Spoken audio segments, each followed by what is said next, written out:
الشیطان الرجیم بسم اللہ الرحمن الرحیم الحمد للہ رب العالمین الرحمن الرحیم مالک یوم الدین ایاک نعبد و ایاک نستعین اهدنا الصراط المستقیم صراط الذین انعمت علیہم غیر المغضوب علیہم ولا الضالین الحمدللہ بسم اللہ الرحمن الرحیم قل هو اللہ احد اللہ الصمد لم یلد ولم یولد ولم یکن له کفوا احد بسم اللہ الرحمن الرحیم قل هو اللہ احد اللہ الصمد لم یلد بسم اللہ الرحمن الرحیم قل هو اللہ احد اللہ الصمد لم یلد ولم یولد ولم یکن له کفوا احد کذالک اللہ رب پروردگارہ تجھے تیری پاک کلام کا واسطہ، اس کلام کی نورانیت کا واسطہ، عظمت اور اس کی حرمت کا واسطہ، دست صاحب الزمان سے یہ جو تیری پاک کلام پڑی ہے، ہدیہ عقیدت بدست امام الزمان، اس کا ثواب سید غلام عباس بن سید سردار حسین کی روح کو ہدیہ کرتے ہیں، اس کے ساتھ جتنے اور مرحوم مؤمنین و مؤمنات، تمام اس خاندان کے اور بھی جتنے ہمارے سننے والے اس میں رشید فرما ہیں، سب مرحومین کے حق میں اپنی دعائیں، اٹھے ہوئے ہاتھ توسط معصومین سے ان کی قبروں کو عالم برزخ میں نورانی فرما، اور ہماری دعائیں اور نیک اعمال ان کے حق میں مستجاب فرما، بحق محمد علی والفاطمہ والحسن حسین صاحب الزمان کے ظہور میں تعجیل کے لیے، دعاؤں کی قبولیت کے لیے بلند زہرائی صلوات، اللہم صلی علی محمد وآل محمد وعجل فرجہم وفرجنا بہم۔ سب سے پہلے میں سسٹر فرحت اور سسٹر سائرہ، ان کی والدہ محترمہ سسٹر فرحت کی ساری فیملی، ان کی جو ہے خواہران برادران،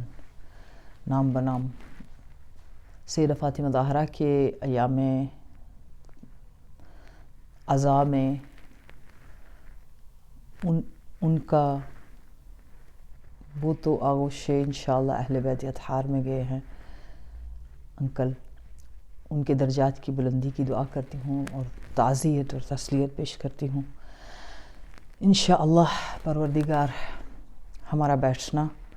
صاحب الزمان کی زیر سرپرستی، معصومین علیہ السلام کی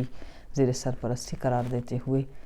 تمام معصومین خصوصاً مولا ابی الفضل عباس کی بارگاہ میں التماس ہے، اور سیدہ زینب الکبریٰ سلام اللہ علیہا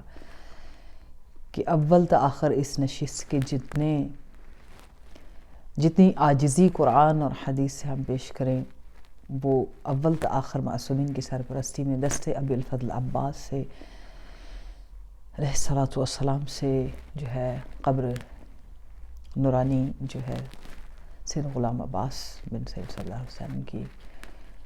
قبر کی نورانیت اور روشنی اور وسعت کے لیے انشاءاللہ، اور عالم برزخ ان کے درجات کی بلندی کے لیے پیش کرتے ہیں۔ ایک ایمانی، قرآنی، ولائی اور حیدری صلوات پڑھ لیجیے، اللہم صلی علی محمد وآل محمد وعجل فرجہم وفرجنا بہم۔ پروردگارہ ہمیں توفیق دے، اس وقت کے امام شب جمعہ ہے ایک تو، اور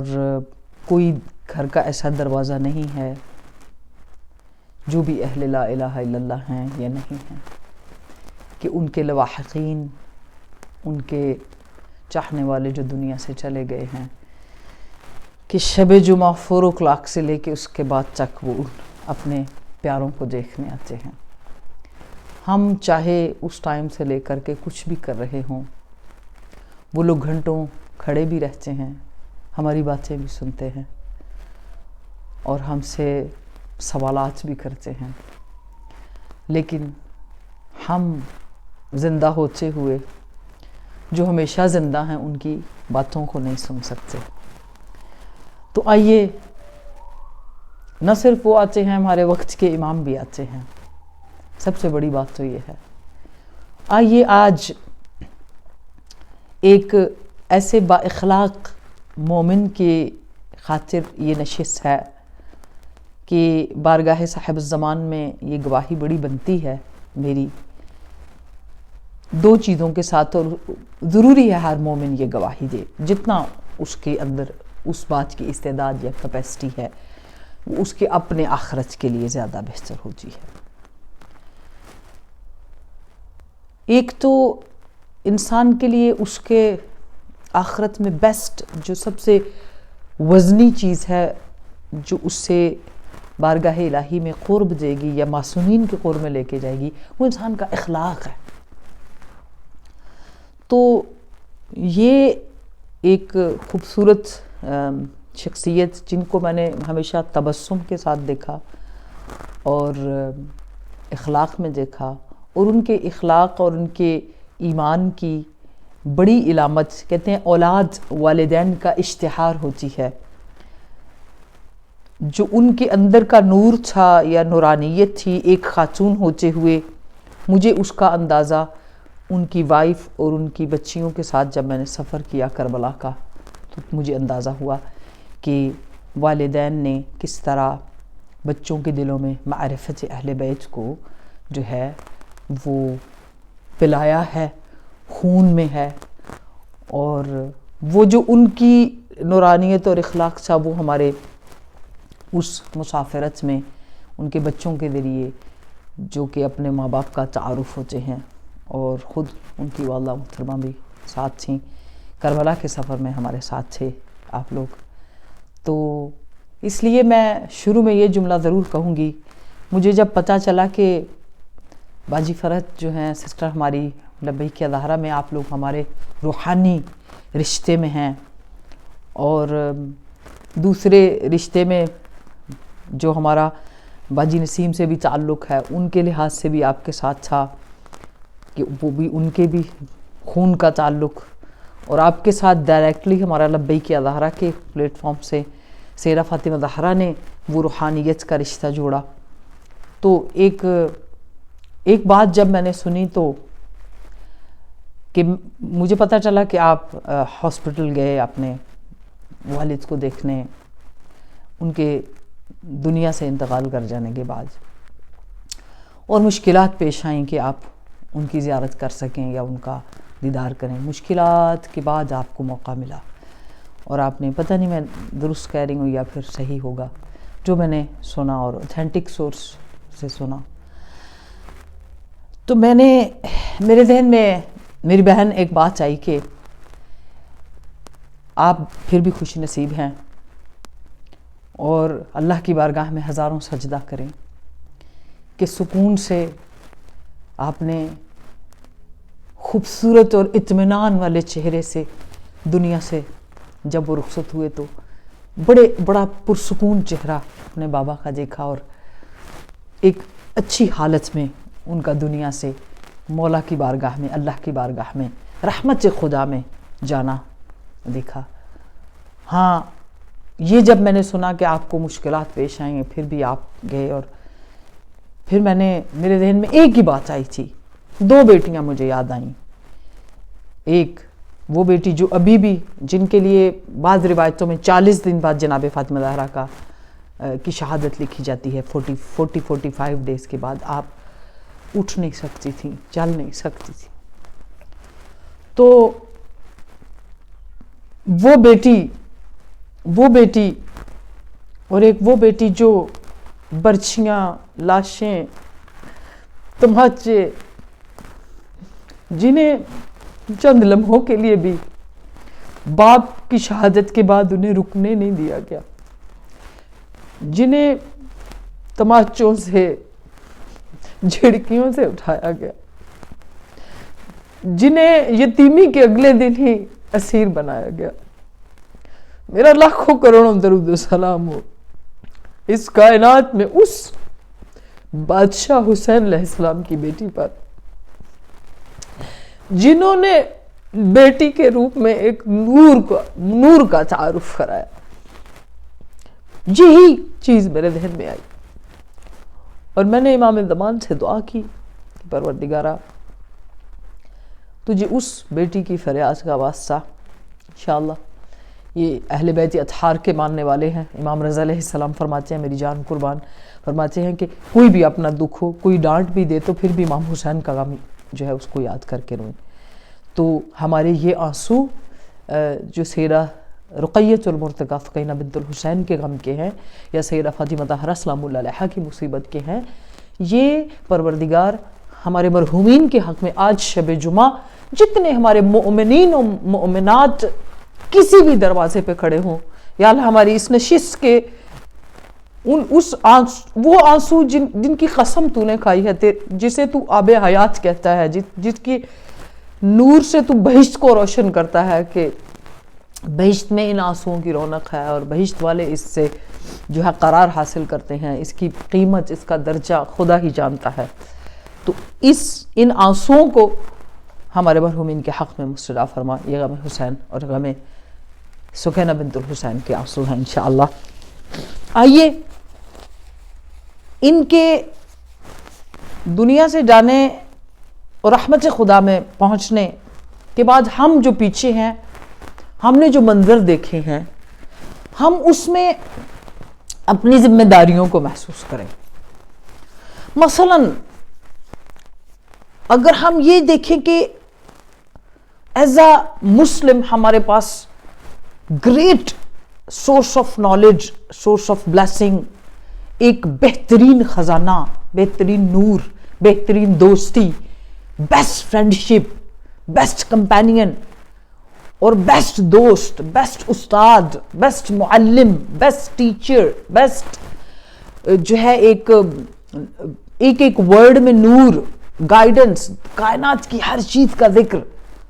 اس قرآن سے استفادہ کریں اور اس قرآن کے اپنے پاس ہونے کی اور پھر اس سے فائدہ اٹھانے کی جو بیلینز دلائل ہیں اور دلیلیں ہیں، جو لاجکس ہیں، منطق ہیں، جو ہمارے وجود کو نور دیتے ہیں، انرجی دیتے ہیں، ان سے استفادہ کر سکیں. جیسے آپ سب کے ہمارے گھروں میں کمپیوٹر ہے، موبائل ہے، تو جب تک آپ اپنے کمپیوٹر کو چارج نہیں کرتے ہیں، آپ اس کا چارج یا اس کی توانائی کہاں سے لیتے ہیں؟ اس کی وائرز جو ہیں وہ ایک خاص ٹرانسفارمر جو لائٹ آپ کے گھر آتی ہے اس سے کنیکٹڈ ہوتا ہے، تو پھر وہ توانائی یا طاقت یا انرجی کہہ لیں آپ کہ وہ اس میں منتقل ہوتی ہے، تو پھر وہ روشن ہوتا ہے. ہر مسلمان، ہر اہل لا الہ الا اللہ یہ یقین کر لے کہ یہ جو من عرف نفسہ فقد عرف ربہ امیر المؤمنین کے وجود مبارک سے ہمارے لیے ہے کہ اپنے وجود کو پہچان لیا، اس نے اپنے رب کو پہچان لیا اور معرفت اور فلسفی کی بیسٹ منازل میں عرفان پر وہ پہنچ گیا. تو یہ جو کمپیوٹرائزڈ سسٹم ہمارے اندر ہے، جس میں ایک سیل کو اگر آپ سٹڈی کریں تو اس سیل کے اندر بلینز سٹرکچر ایسے موجود ہوتے ہیں، بلینز چیزیں ایسی موجود ہوتی ہیں جو ہمیں اپنے رب کے ساتھ جوڑ دیتی ہیں. جیسے مولا علیہ السلام خود فرماتے ہیں کہ انسان کا بدن دیکھنے میں چھوٹا ہے، عالم اصغر ہے، لیکن اس کے اندر عالم اکبر ہے. یعنی دیکھنے میں وہ ایک چھوٹی دنیا نظر آتا ہے، ایک چھوٹی دنیا، ایک انسان کو دنیا کہا، لیکن اس کے اندر اسی طرح جیسے کمپیوٹر دیکھنے میں ایک چھوٹا، تو آپ اس کے جو پروسیسر ہوتا ہے اس کا جس کے سسٹم سے وہ چلتا ہے، اس کے ساتھ آپ پوری دنیا میں کا نالج یا پوری دنیا کو آپ دیکھ. اسی طرح آپ کے وجود کے اندر وہ جو سسٹم ہمارے اندر ہے، ایک ہاتھ پہ 100 سال بحث ختم نہیں ہو سکتی ہے. یہ ہمارے خدا کی قدرت ہے. اور یہ ساری جو ہمارے وجود کی انرجی ہے، چلے جائیں گے تب بھی، رہیں گے دنیا میں تب بھی، قرآن سے. ہم اپنے وجود کو، اپنے نفس کو، اپنے ہاتھوں کو، اپنے اعضاء کو، اپنی روح کو، اپنے لہجوں کو، اپنی فکر کو، اپنی سوچ کو قرآن سے چارج کریں. جس دن ہمارے وجود کے اندر قرآن کی چارجنگ فیل ہونی شروع ہو جائے گی، آپ یقین کر لیں کہ آپ یہاں بیٹھ کر اپنی آخرت کو بھی دیکھ سکتے ہیں. اور وہ کام مشکل نہیں ہے. آخرت کو دیکھنا آپ کے ہاتھ میں. قرآن میں جب ہم کہتے ہیں بسم اللہ الرحمن الرحیم تبارک الذی بیدہ الملک وہو علی کل شیء قدیر الذی خلق الموت والحیاة لیبلوکم ایکم احسن عملا. پروردگار عالم نے جو ہے موت اور حیات کو ہماری پرفارمنس چیک کرنے کے لیے، اور آپ یقین کریں کہ دنیا، قرآن کو اگر آپ دیکھیں گے تو 242 آیات کے اندر تقریباً 250 ٹائمز آخرت کا لفظ آیا ہے. آخرت کی دنیا، آخرت. پھر اس کے بعد موت کا تذکرہ 143 آیات کے اندر 165 ٹائمز موت کا ذکر ہے. اور یہ ساری چیزیں آخرت سے ریلیٹڈ ہیں اگر آپ ان کو کیلکولیٹ کرتے جائیں. اور پھر جو ہے 437 آیات کے اندر 437 آیات کے اندر 475 ٹائمز یوم کا ذکر آیا ہے. دن، زندگی کا ذکر 161 آیات میں ہے اور 184 ٹائمز زندگی، حیات کی بات کی گئی ہے. اب اگر ہم یہاں ایک ایک آیت کے اندر بھی جائیں اور اپنے لیے فلسفہ حیات کیا ہے، کون انسان ہے جو دنیا میں کامیاب نہیں ہونا چاہتا؟ کون انسان ہے جو اس دنیا کے اندر جو ہے اپنی سکسیسفل زندگی نہیں دیکھنا چاہتا؟ اس جملے کے ساتھ کہ اس بیسٹ پرفارمنس میں ہم اگر اگزامپل دیکھنا چاہیں تو ایک شخص نبی پاک صلی اللہ علیہ وآلہ وسلم کی خدمت میں آیا، آ کر کہنے لگا یا رسول اللہ میری 3 حاجات ہیں. وہ اور سے سنیے گا، بچے جو ہمارے ساتھ بیٹھے ہیں وہ اگر اس کو بڑے غور سے سنیں گے تو ہمارا دنیا میں آنا اور پھر ہماری پروگریس، ہماری سکسیس، ہماری دنیا و آخرت میں سکسیس، ہماری عزت، رسپیکٹ کن چیزوں میں ہے. اور پھر جو بھی ہم چیز ڈسکس کرتے ہیں یا ہمارے سامنے سے کوئی ہوتا ہے جو خدا سے ریلیٹڈ، ہر چیز خدا سے ریلیٹڈ ہے، لیکن خصوصاً یہ ماحول جس سے ہم گزر رہے ہیں ڈیفینیٹلی اس میں ہم پر واجب ہے کہ میں یا آپ کوئی بھی اگر کہتے ہیں جی آپ ایک سورہ یاسین پڑھ دیں ہمارے مرحومین کے ثواب کے لیے، تو آپ پوچھیں گے اچھا میں سورہ یاسین پڑھوں گی مجھے کیا فائدہ ہے اس کا، یا سورہ ملک پڑھوں گی مجھے کیا فائدہ ہے، یا میں سورہ اخلاص پڑھوں گی مجھے اس کا کیا فائدہ ہے. تو جو مخصوص دنیا سے جانے والے کے لیے ہم پر ضروری ہے پڑھنا، یا دنیا میں رہتے ہوئے ہمیں کیا کرنا چاہیے، ہمارے لیے کیا ضروری ہے، کیا چیز ہمیں سجیسٹ کی گئی ہے، میں اس کی طرف آپ کو اس اصال ثواب کی مجلس میں آپ کی توجہ کرنا چاہتی ہوں تاکہ ہم اس کو نوٹ کر لیں اپنے لیے. وہ شخص آیا نبی پاک کے پاس، یا رسول اللہ میری 3 حاجات ہیں. نبی پاک فرمانے لگے بتاؤ کون سی ہیں؟ کہا پہلی حاجت یہ ہے کہ میں چاہتا ہوں کہ میری لمبی عمر ہو،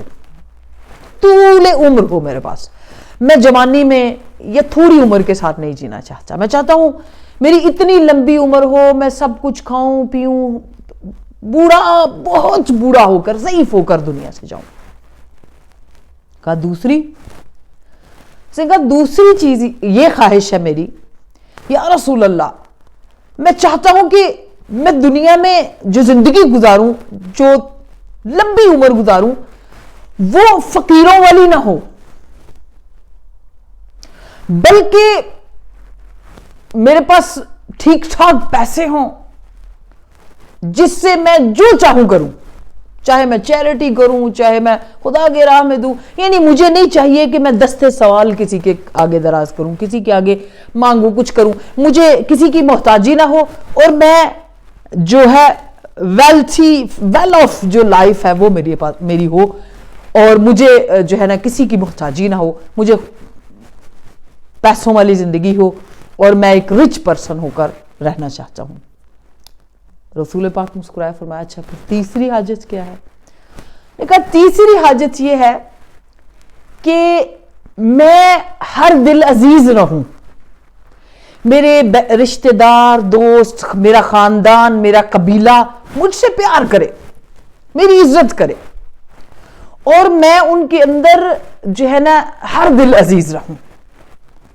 یہ 3 حاجات اس نے بڑی جو ہے محبت اور بڑی دل لگی کے ساتھ کہ میری بہت زیادہ یہ خواہش ہے یا رسول اللہ میری 3 حاجات جو ہے پوری ہو جائے. نبی پاک صلی اللہ علیہ وآلہ وسلم ہماری جانیں قربان ہو, آپ نے فرمایا 3 چیزیں تمہیں پروردگار عالم عطا فرما سکتا ہے, اور 3 چیزیں لینا تمہارے اپنے ہاتھ میں ہے. اگر تم چاہتے ہو کہ لمبی عمر ہو تو جتنا وَخْفِضْ لَهُمَا جَنَاحَ الذُّلِّ کرو گے اتنی زیادہ عمر لمبی ہوگی. اب وَخْفِضْ لَهُمَا جَنَاحَ الذُّلِّ کیا ہے؟ جناح الذُّلِّ من الرحمت. اگر آپ نے سورہ بنی اسرائیل کی وہ آیات پڑھی ہوں, بِالْوَالِدَيْنِ احسانا. وَخْفِضْ لَهُمَا جَنَاحَ الذُّلِّ مِنَ الرَّحْمَةِ کا مطلب ہے کہ جب ان کے سامنے جاؤ تو اپنے شولڈرز کو, جیسے ایک بچہ پرندہ اڑتے ہوئے جاتا ہے اور پھر نیچے آتے آتے اپنے پروں کو بالکل نیچے کر کے سمیٹ لیتا ہے, یعنی آپ کو حق نہیں ہے کہ آپ بالکل اسٹریٹ کھڑے ہو کر سیدھے اپنے والدین سے اس طرح بات کریں. یہ آپ کا قرآن اور آپ کا رسول فرما رہا ہے, اور یہ آپ کی لمبی زندگی آپ کے ہاتھ میں ہے. کہا کہ جتنا آپ اپنے شولڈرز کو بینڈ کرنے کا مطلب کیا ہے؟ یہ وہ اوبیڈینسی کا لیول ہے. اُفِّن وَلَا تَنْحَرْهُمَا, یعنی ان کے ساتھ اف نہ کرو,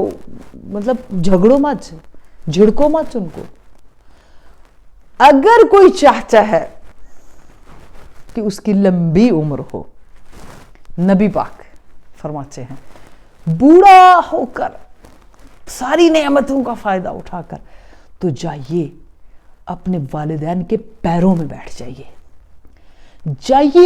اگر آپ کے والدین زندہ ہیں, جائے ان کی پیروں کی خاک کو اپنے منہ پہ مل لیں. اگر آپ کو موقع ملے تو شہید قاسم سلیمانی کی لائف میں دیکھیں کہ وہ اپنی ماں کو ملتے کیسے تھے, سیدھا پاؤں میں گرتے تھے, سیدھا پاؤں. اس کے بعد کہا اگر تم دنیا بھر کی دولت چاہتے ہو تو جتنی اپنی ماں کی قدم بوسی کرو گے, ماں باپ کے احترام کے بعد ماں باپ سے محبت کرنا. یعنی اگر آپ چاہتے ہیں کہ آپ دولت مند ہو جائیں تو وہ چہرے جنہیں اللہ نے صبح دیکھنے کے بعد آپ کو حج کا ثواب دیا ہے, ان چہروں کی قدر کریں. ہم اپنے وقت کو اپنے پاس غنیمت جانیں. دولت مند ہونا ہمارے ہاتھ میں ہے.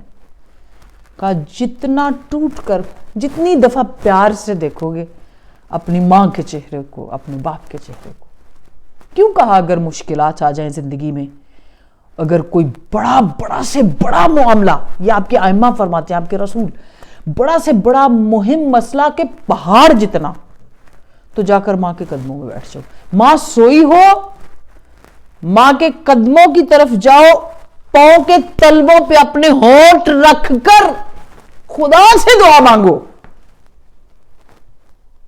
اللہ اکبر. ہم پتہ نہیں کس زمانے سے گزر رہے ہیں. جن کی مائیں زندہ ہیں وہ اس عرش صفت اور اس دولت مند سعادت کو اپنا لیں,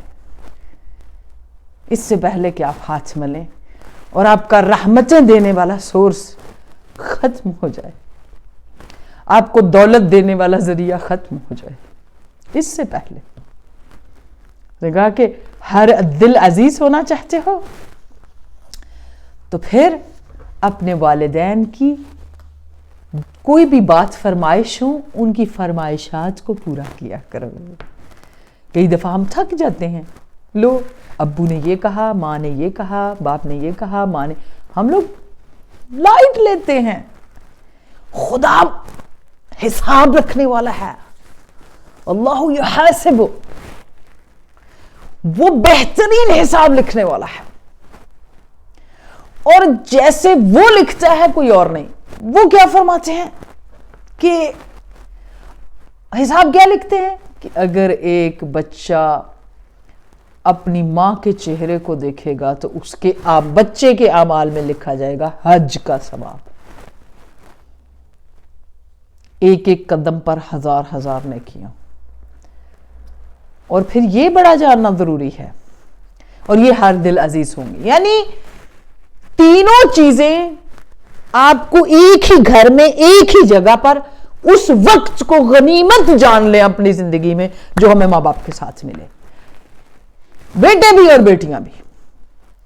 اس سے پہلے کہ بیٹیاں شادی ہو کر شوہر تک پہنچ جائیں، پھر شوہر کے والدین ہیں، اور پھر اس سے پہلے کہ بیٹوں کی شادیاں ہو کر بیویاں آ جائیں، پھر ان کے بھی ماں باپ ہیں، ان کا بھی حق ہے، ان کے لیے بھی احترام ہے. تو اپنی بہشتوں کو اور اپنی جنتوں کو ہم سنبھال کے رکھیں. ایک تو یہ پوائنٹ ہے.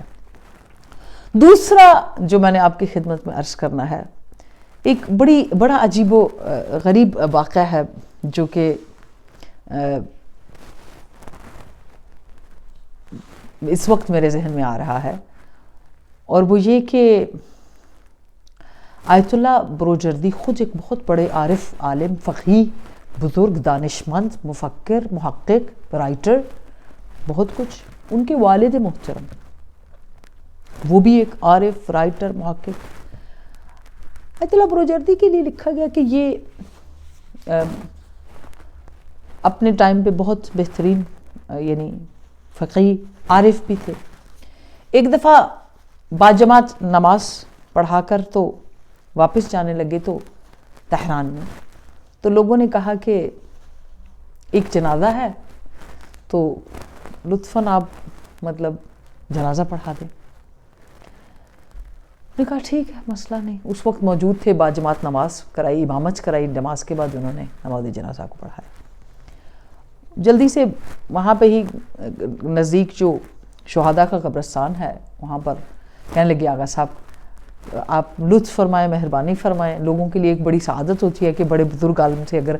کسی کو مل گئی ہے نماز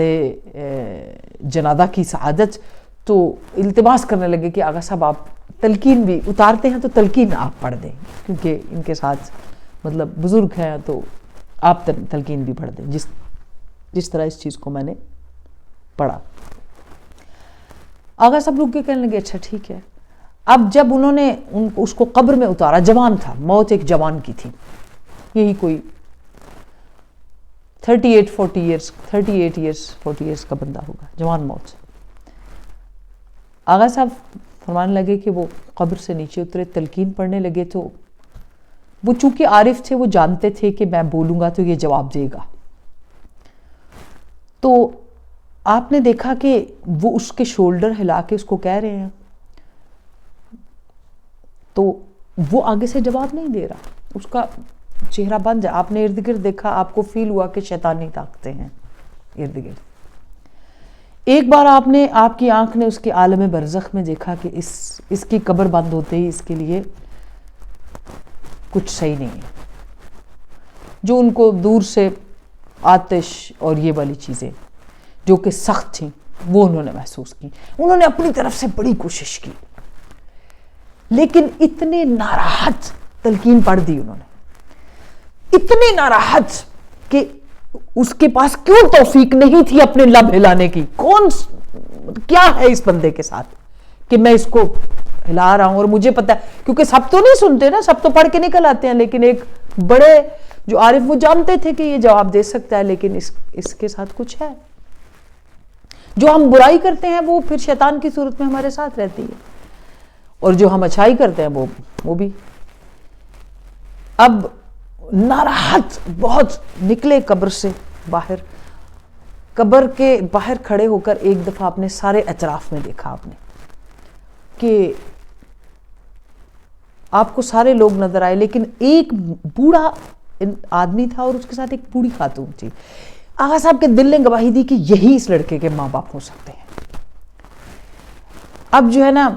آغا صاحب جلدی سے، اس سے پہلے کہ اس کی قبر کو بند کیا جاتا، جلدی سے ان کے قریب جاتے ہیں. جو اس کا باپ تھا اس کے کندھے پہ ہاتھ رکھتے ہیں اور اس کو واپس ایک سائیڈ پر کر کے کہتے ہیں کہ تمہارا بچہ کیسا تھا؟ انہوں نے کہا بہت نمازی، بہت پرہیزگار، بہت تابعدار، بہت ذہین، بہت نیک.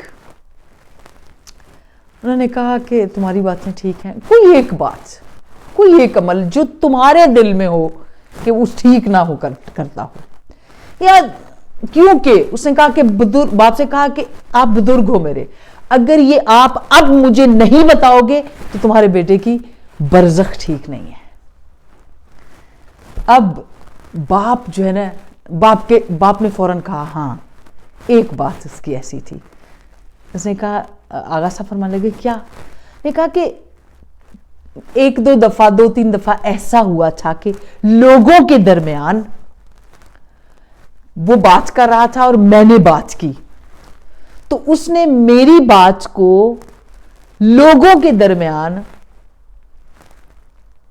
عزت نہیں دی، بلکہ کہا کہ نہیں آپ صحیح نہیں کہہ رہے، چھوڑ دیں اس بات کو، آپ کو نہیں پتا.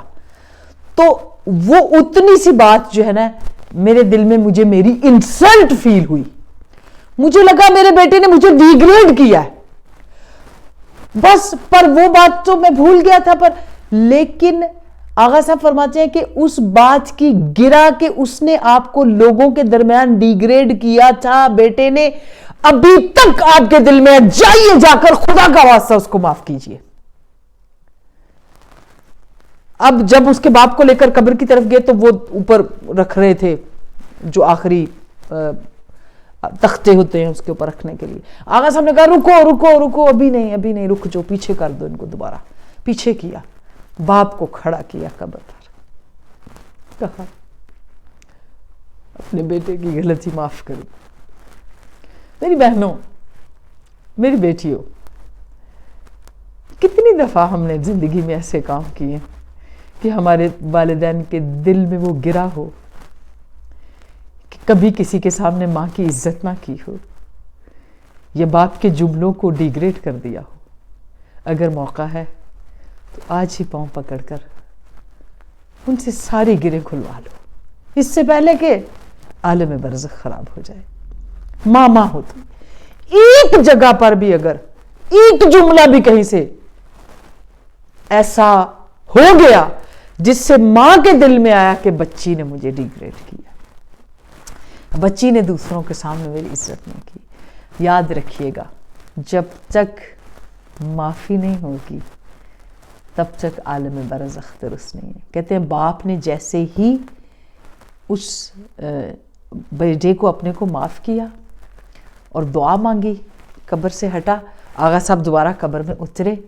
آپ نے دوبارہ تلقین شروع کی. اس نے فوراً، کوئی قوت شیطانی کچھ نہیں تھا، اس نے فوراً باتوں کا جواب دینا شروع کیا. وہی چہرہ کلمہ بھی پڑھ رہا ہے، وہی چہرہ وہ ساری تلقین کی جو ایمانیات ہیں اس کو دہرا رہا ہے. اس کا مطلب یہ ہے کہ عزت والدین، کرامت والدین، آبرو والدین کی، حرمت والدین کی، والدین کی رسپیکٹ اس مقام پر ہے کہ ہمیں دنیا کی تمام آسائشیں بھی دلا سکتی ہے اور ہماری آخرت بھی بچا سکتی ہے. آپ یہاں پر رک کر یہ سوچئے کہ یہ ہمارے ظاہری اور مادی طور پر اس دنیا کے لیے جو ہمیں والدین اللہ نے ظاہری طور پر دیے، یہ ان والدین کے ساتھ ہرٹ کرنے یا عجب نہ ہونے کا یہ ہے کہ ہماری دنیا بھی آباد نہیں ہو سکتی اور آخرت بھی. تو یہ سوچئے کہ وہ والدین جو ہمارے اصلی والدین ہیں، جس کے لیے رسول نے کہا انا وعلی ابا هذه الامت، میں اور علی اس امت کے باپ ہیں. امام حسن و حسین ہمارے 12 امام ہمارے باپ کی جگہ ہے رسول اللہ، فاطمہ زہرا سلام اللہ علیہا، خدیجہ الکبریٰ سلام اللہ، ہماری مائیں ہیں۔ اگر ان ماں باپ کے ساتھ کسی سے بے ادبی، کوتاہی، تعلق میں کمی، عشق، مودت، محبت، ولایت، وہ احساسات جو باتیں انہوں نے ہم سے کہی ہیں کرنے کی نہ کریں گے، تو کیا ظاہری طور پر جب ماں کا کہنا، باپ کا کہنا نہ مانے تو کیا باپ کے دل میں جانے انجانے میں ناراحتی نہیں ہوتی؟ مولا علی تو فرماتے ہیں میرے شیو نمرض لمرضکم، یہ جملہ مجھے بڑا رلاتا ہے، آپ بیمار ہوتے ہیں تو علی بھی بیمار ہو جاتا ہے، آپ کے غم ہمیں رلاتے، اے میرے شیو جب تم روتے ہو تو میں علی روتا ہوں۔ یہ چیزیں بعد میں سمجھ آتی ہیں کہ ہمارے لیے فاطمہ زہرا کتنا روئیں سلام اللہ علیہا، ہمارے لیے اہل بیت کتنا، اب بھی ہمارے لیے وقت کے امام کتنا روتے ہیں، ہم گناہ کریں تب روتے ہیں، ہم بیمار ہو جائیں تب روتے ہیں، ہمارے اوپر مصیبت آ جائے تب روتے ہیں، ہمارے اوپر مشکل وقت آ جائے تب روتے ہیں۔ کتنا اسی طرح جیسے آپ ایک ماں کو دیکھتے ہیں بے چین اپنے بچے کی محبت میں، مائیں بن کر تو زیادہ پتہ چلتا ہے کہ اہل بیت اطہار کی محبت کیا ہے۔ خدا ہمیں اس معرفت، ہمیشہ دعا کیا کریں اللہم اہدنی من عندک، یا اللہ مجھے اپنی طرف میرے لیے راستے بنا، یعنی راستے کھول دے اس ہدایت، اس نور کی طرف۔ اب آ جائیے آخر پہ، اگر میں نے آپ کا بہت زیادہ وقت نہیں لیا تو یہ التماس کروں گی کہ آپ لوگ بس ایسے ہی دیکھتے ہیں کہ ہم نے جو ہے، آپ کو یاد ہوگا کہ ایک شب اول قبر کے لیے میں ایک لسٹ بھیجتی ہوں کہ آپ اس کو ضرور پڑھیں۔ اگر آپ کو اندازہ ہو جائے کہ صرف ایک سورہ یاسین یا سورہ ملک، دونوں سورہ یاسین اور ملک پڑھنے سے ایک بیسٹ چیز جو جانے والے کے لیے ہم کر سکتے ہیں، رونا نہیں ہے، نہیں رونا، جدائی تو وہ تو ساری زندگی کا ہوتا ہے، لیکن جیسے آپ ہالیڈیز پہ کہیں جاتے ہیں یا آپ ایک ملک سے دوسرے ملک کا سفر کرتے ہیں تو آپ وہاں کا ویدر چیک کرتے ہیں، وہاں کا ماحول چیک کرتے ہیں، وہاں کے حساب سے لباس چیک کرتے ہیں، حتیٰ آپ انگلینڈ سے کربلا عراق ایران کی طرف جاتے ہیں تو آپ عبا خریدتے ہیں، چادر خریدتے ہیں اور ایسی چیزیں، آستین، جرابیں، یہ وہ کہ وہاں کے حساب سے آپ کا، تو آپ سارا یہ آخرت کے سفر کے لیے بھی جب آپ کا کوئی جا رہا ہوتا ہے نا تو ساری چیزیں اکٹھی کیا کریں تاکہ انہیں وہاں کوئی تکلیف نہ ہو۔ وہ بیگ ذرا دنیاوی بیگ بھرتے ہیں ہم، کپڑوں کا، سویٹرز کا، جیکٹس کا، جرابوں کا، جوتوں، اور یہاں کیا ہے، اگلے ماحول میں جانے کے لیے جتنا قرآن زیادہ پڑھا ہوگا اتنا مرتبہ بلند ہو جائے گا، جتنی زیادہ عشق مودت اہل بیت میں صلوات پڑھی ہوگی، کلمہ طیبہ سبحان اللہ والحمدللہ لا الہ الا انت سبحانک، جتنے ذکر زیادہ کیے ہوں گے اتنا زیادہ درجے اور وہاں پر استقبال زیادہ ہوں گے۔ اگر کوئی صرف سورہ یاسین اور ملک کو پڑھتا ہے، کہتے ہیں کہ اسی وقت فرشتے نور کے تشت لے کر، جن کا نور زمین سے آسمان تک ہوگا، وہ اس اہل قبر تک پہنچتے ہیں اور کنارے پہ کھڑے ہو کر آواز دیتے ہیں کہ یہ ہدیہ تیرے گھر سے آیا ہے۔ اسی لیے کہتے ہیں کہ 40 دن تک جس جگہ پر جانے والا آپ کا کوئی بھی عزیز جس کمرے میں سوتا ہو، جہاں اس کا بیڈ روم ہو، اس بیڈ روم میں شام سے پہلے چراغ روشن کریں۔ اول تو کہا گیا قبر پہ جائیں، دوسرے دن، تیسرے دن روز جائیں، لیکن یہاں مشکلات سے نہیں جا سکتے تو کم از کم اس کمرے کو روشن کریں مغرب کے وقت، اور ان کے اسی بیڈ پر بیٹھ کر، چاہے ان کی فوٹو سامنے پڑی ہو، وہاں جلائیں اپنا چراغ سب کچھ، اور اس کے بعد بیٹھ کر سورہ ملک کو پڑھیں، سورہ یاسین کو پڑھیں، سورہ دحر کو پڑھیں۔ تو پہلے دن کے لیے جب جو تحفہ ہوتا ہے تو پھر وہ فرشتے جو ہے وہ ندا کرتے ہیں کہ تمہارے اہل خانہ نے یہ ہدیے اور تحائف بھیجے ہیں۔ کہتے ہیں کہ جتنے بھی اہل قبور اس قبرستان کے اندر ہوتے ہیں ان کے اس کا نور ان سب قبور تک جاتا ہے. اس کے عالم برزخ میں عجیب قسم کی نورانیت، وسعت، قبر میں روشنی کمال تک پہنچ جاتی ہے، اور جانے والا اہل قبر جو ہے وہ خوشحال ہو جاتا ہے اس پیغام سے، اس ہدیے سے، اس تحفے سے، اپنے تعلق میں فخر کرتا ہے. اور جس نے پڑھا ہے وہ خالی نہیں ہے. کہا ہر پڑھنے والے کے لیے کوہ احد گویا اس کے جتنا سونا راہ خدا میں اس نے دیا، کوہ احد جتنا ثواب اور ریوارڈز. اور جو ہم اول شب قبر کے جو ہم اعمال پڑھتے ہیں اس میں 10 کروڑ نیکیاں اس کے لیے لکھی جاتی ہیں، 10 کروڑ فرشتے قدم بہ قدم ہوتے ہیں، 10 کروڑ فرشتے اس کی نماز جنازہ میں آتے ہیں. جو کلام ہم قرآن اور صلوات اس جانے والے کے جانے سے پہلے کہتے ہیں نا کہ یہ پڑھے ہم،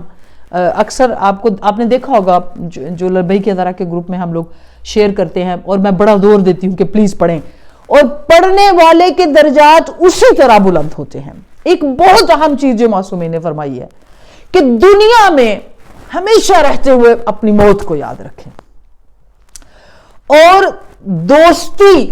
ایک دوستی ایسی بنائیں جو دنیا میں جانے کے بعد آپ کو 100 نہیں 1000% میک شور کریں کہ اگر آپ دنیا سے چلے گئے کوئی دوستی آپ کی ایسی ہونی چاہیے کہ وہ کنٹینیوسلی وہ شخص آپ کے لیے اس ثوابات کو بھیجتا رہے. ظاہر ہے جس کی آپ کے ساتھ کمٹمنٹ ہوگی اس کی بھی آپ کے ساتٹ ہوگی، تو جو بھی پہلے چلا جائے تو وہ اللہ کو پتا ہے، لیکن فرینڈشپ ایسی ہونی چاہیے. مجھے یاد ہے 2005-06 میں واٹفورڈ کے اندر بھی، ویلز کے اندر بھی، اور نیو پورٹ میں اور منچسٹر میں، باقی جگہوں پر بھی ہم نے لبیک ادارہ کے اندر یہ بات اس کا آغاز کیا تھا، لنڈن میں بھی، اور ہم نے کہا تھا کہ ہم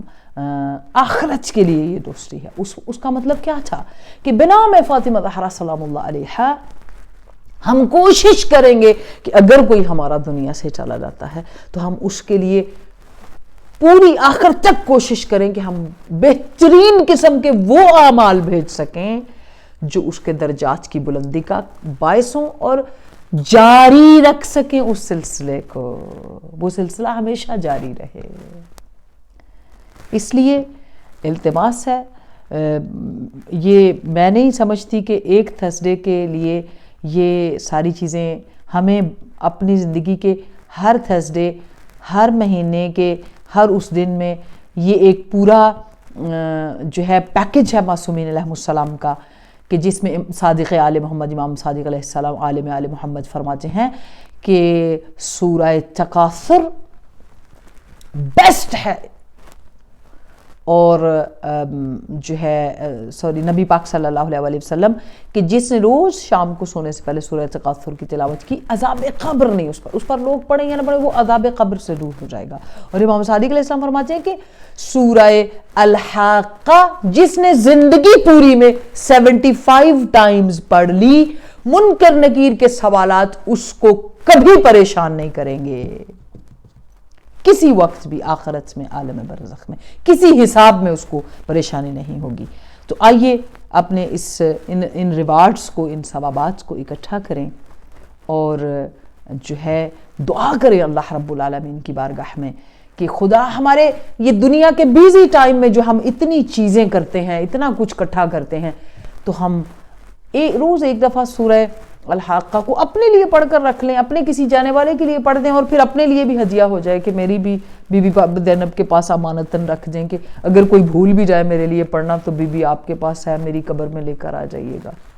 اب آپ کے پاس تو 14 معصوم ہے، کسی معصوم کے پاس امانت رکھ دیں، سارے امین اللہ ہیں، امناء اللہ ہیں انشاءاللہ. تو آپ ایک تو یہ ہے، اور دوسرا سورۃ تکاثر کو نہ چھوڑیے. ہم اللہ رب العالمین سے اس بات کی دعا مانتے ہیں کہ پروردگار ہمیں توفیق دے کہ ہم اس دنیا میں اس نور کے ساتھ، اس محبت کے ساتھ، اس عشق کے ساتھ، اور اس علم کے ساتھ، اس معرفت کے ساتھ زندہ رہیں کہ جس معرفت میں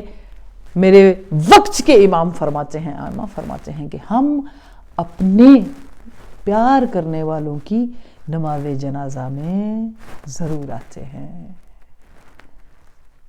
اور میں اب کیا آپ کو بتائیں کہ سب سے پہلی خوشخبری جو قبر میں اترنے والے کو ملتی ہے وہ یہ ہوتی ہے کہ جتنے اس کی نماز جنازہ پڑھنے آئے اللہ رب العالمین نے انہیں پاک کر دیا ہے. پہلی خوشخبری اس کو یہ ملتی ہے کہ جتنے جنازہ اٹھا کر آئے اور نماز جنازہ پڑھ کر واپس گئے ہیں وہ بالکل ایسے پاک ہو گئے ہیں جیسے بچے کی پیدائش کے بعد ماں اور بچہ پاک ہو جاتے ہیں. خداوند متعال میں جتنے ہمارے سننے والے ہیں ان سے یہ کہوں گی کہ اپنی زندگی میں ایک آیت کو نہ بھولیں, اور اس کے ساتھ ہی میں آپ سے اجازت لے لوں گی. ایک آیت کو نہ بھولیں. وہ آیت اتنی عظیم ہے کہ نبی پاک صلی اللہ علیہ وآلہ وسلم فرماتے ہیں کہ جب کوئی چیز نہیں تھی تو لوح نے قلم پر اس وقت بھی قرآن کو تحریر کیا تھا, اس وقت موجود تھا جب دنیا وجود میں نہیں آئی تھی, یہ عالم انوار میں تھے. تو قرآن پورا لوح محفوظ میں موجود تھا. جب میں نے قرآن کو اس عالم میں لوح محفوظ میں دیکھا تو 3 چیزیں نور کی خوبصورت قندیلوں کی طرح پورا قرآن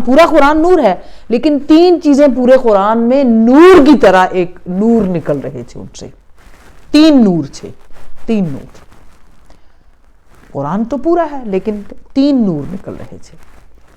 پوچھا یا اللہ رب العالمین, قرآن تو سارا نور ہے, نورانی کلام ہے. آواز آئی اور پھر نبی پاک نے اپنی اس حدیث کو جس طرح آگے فرمایا کہ وہ جو نور اس وقت میں نے دیکھے تھے وہ ایک سورہ حمد ہے, ایک آیت الکرسی ہے اور ایک سورہ یاسین ہے. اپنی زندگی میں ان کے ساتھ جڑنا نہ بھولیں. آیت الکرسی کو ایک دفعہ اگر once only الحمد کے ساتھ آپ کسی جانے والے کے لیے پڑھتے ہیں تو رب العالمین مشرق سے مغرب تک جتنے لوگ مومنین کی جتنی قبور ہیں اول زمانے سے آخر تک جتنی ہیں ان سب کے اندر 40 شمعیں یعنی کینڈلز نور الہی کی روشن کرتا ہے, فرشتوں کے ساتھ بھیجتا ہے ہر قبر میں, اور ان قبور کو کشادہ بھی کرتا ہے, روشن بھی کرتا ہے, اور وہ سچ بھی دیتا ہے اور بخشش کا پیغام بھی دیتا ہے. یہ ایک آیت کی برکت ہے عزیزان محترم, ایک آیت. اور یہ تو اس کے لیے ہے جس نے پڑھا اس کے پاس کیا آیا, بہت ساری چیزیں ہیں, 2 بتاؤں گی. ایک تو پڑھنے کے بعد اس کو 60 پیغمبروں کی محنت جتنا اجر ملا, گویا اس نے 60 نبیوں کے برابر محنت کی ہو ایک آیت پڑھنے سے. اور جو ہے دوسری چیز, آیت الکرسی کے ہر حرف 175 حروف ہیں اس کے اندر اور 50 ورڈز ہیں. آیت الکرسی کے 170 الفابیٹکس کے برابر ہر حرف کے بدلے میں پڑھنے کے قرات کے بعد اللہ رب العالمین ایک فرشتہ خلق کرتا ہے. یعنی 175 آپ نے ریسائٹ کیا ہے, ہر حرف کے بدلے میں فرشتے خلق ہوئے, اور ہر دفعہ 175 اینجلز خلق ہونے کے بعد قیامت تک آپ کے حق میں وہ فرشتے تسبیح اور استغفار کرتے ہیں. یہ ہے مقام ایک آیت کا. تھوڑا سا دنیا داری سے نکل آئیں, کیا دنیا میں ہو رہا ہے. یہ وائرس میں کوارنٹین میں دیکھیں, اپنے امام کی تنہائی کو سوچیں. یہ تو اسی لیے دنیا کو الگ الگ کر کے بٹھایا کہ بیٹھ کے سوچو کہ تم اپنی فیملی سے گھر سے 1 دن کے لیے 10 دن کے لیے الگ ہو کے بیٹھتے ہو جب نہیں مل سکتے، تو سوچو کہ وہ وقت کا امام جو 1200 کتنے 100 سال سینکڑوں سالوں سے تنہائی میں بیٹھ کے روتے ہیں. کیا عشق ہے یہ، کیا محبت ہے یہ عزیزو. کیوں دکھاوا کریں گے ہم، کیوں ہم ہو جاتے، کیوں ہم اپنے امام کے لیے اس طرح نہیں تڑپتے. آئیے میں پھر جو فیملی ہے جو اس وقت اس غم سے گزر رہے ہیں، میں ان کو کہوں گی آپ خوش نصیب ہیں، کیونکہ آپ نے اپنے بابا کا جنازہ دیکھا، بہترین کفن، بہترین دفن. میں خود دیکھ رہی تھی سب کچھ بیٹوں کے ہاتھوں سے ہوتے ہوئے، اور میں اس وقت بھی میں یہی صلوات پڑھ کے دعا پڑھ کے یہی کہہ رہی تھی کہ دنیا میں ہر جانے والے کو تو کفن ملا، ہر جانے والا. اور امام زین العابدین علیہ السلام کو یاد کر رہی تھی، یا پھر اپنے مولا حسین علیہ السلام کو. ایک فقط فاطمہ زہرا سلام اللہ علیہا کے بچے. جتنے جنازے اٹھتے ہیں دنیا میں، ہر جنازے کو دیکھ کر ایک بے کفن پر سلام بھیجا کرے، جو صرف بے کفن ہی نہیں تھے بلکہ بے کفن ہونے کے ساتھ ساتھ جسم ٹکڑے ٹکڑے بھی تھا، جن ٹکڑوں پہ کھڑے ہو کر بہن کہتی تھی ھذا حسین مقطع الاعضاء، یہ میرا ہی حسین ہے جس کے جسم کے ٹکڑے ٹکڑے ہیں. اس کائنات نے فقط فاطمہ زہرا کے بیٹے کو دیکھا ہے جو بے گور و کفن سب چلے جاتے ہیں، 3 دن تک کربلا کی خاک پہ رہتا ہے. اس زمین کی آنکھ، آسمان کی آنکھ نے فقط سید الساجدین کو بے ہوش ہوتے دیکھا ہے. میں کیسا بیٹا ہوں، میں اپنے باپ کو بے گور و کفن ٹکڑوں میں چھوڑ کر جا رہا ہوں. میں ہمیشہ یاد کیجئے، باز دیجئے امام زین العابدین کو، مولا سید الساجدین کو. یا امام زین العابدین، آپ کے صبر پر لاکھوں سلام. جو آپ نے دیکھا وہ کوئی بیٹا نہیں دیکھ سکتا ہے. میرا لاکھوں سلام اس بیٹی پر بھی. آپ کسی سب نے خدا سب کے والدین کو سلامت رکھے، لیکن پروردگارہ تیری بارگاہ میں اس بیٹی کے لیے فریاد کرتی ہوں جس نے 4 برس کی عمر میں طلۂ زینبیہ سے، جب بی بی زینب کبھی پوچھتی تھی نا سکینہ جان سو جاؤں، سوتی کیوں نہیں ہو، بی بی سکینہ فرماتی ہیں پھوپھی جان میں سو نہیں سکتی، میں آنکھیں بند کرتی ہوں. جب میں آنکھیں بند کرتی ہوں مجھے نظر آتا ہے بابا کی پشت پر شمر بیٹھے، اس کے ہاتھ میں میرے بابا کے سر کے بال ہیں. یا خدا خدا خدا، ہمارا سب کچھ ہمارے مرحومین کے حق میں مستجاب فرما. ہماری دعائیں اٹھے ہوئے ہاتھ، خصوصاً جو لواحقین ہیں، جو خاندان ہے، بیٹے ہیں بیٹیاں ہیں، سب ان کی زوجہ ہیں، ان کو صبر عطا فرما. یا خدا ذکر حسین کی برکت سے جتنے بھی مولا بیمار ہیں ان کو شفا عطا فرما، اور جتنے بھی جو ہے التماس سے دعا پریشان حال ہیں ان کی پریشانیوں کو دور فرما. ہماری یہ قلیل عبادت جس سید غلام عباس بن سید سردار حسین جو ہے ان کی روح کے لیے، ان کی درجات کی بلندی کے لیے آج شب جمعہ ہے، پروردگارہ تمام مومنین کے حق میں ہماری دعا مستجاب کر. آج ان کے عالم برزخ میں ہمارے غم حسین کے آنسوؤں کا نور ہو، وہ ہمیں یاد کرے تو ہاتھ اٹھا کے دعا دیں. ہم نے یہی پڑھا ہے کہ جب اپنے مرحومین کے لیے دعا مانگتے ہیں، جب انہیں کوئی ہدیہ ملتا ہے وہ ہاتھ اٹھا کے ان کے حق میں دعا کرتے ہیں، اور خود پروردگار عالم بھی رحمتیں برکتیں بھیجتا ہے. خدایا ہماری حاضری کو کربلا، سامرا، مشہد، شام، درگاہ سیدہ زینب اور مولا ابی الفضل العباس شیر خدا مشکل کشا کاظمین باب الحوائج کی بارگاہ میں قبول و مقبول فرما. یا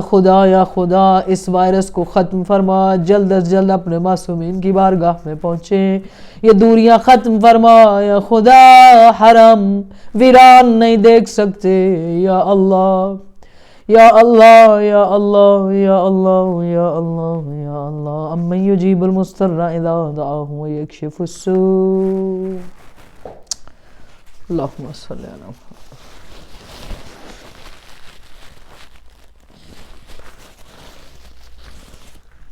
بات میں حسین یا حسین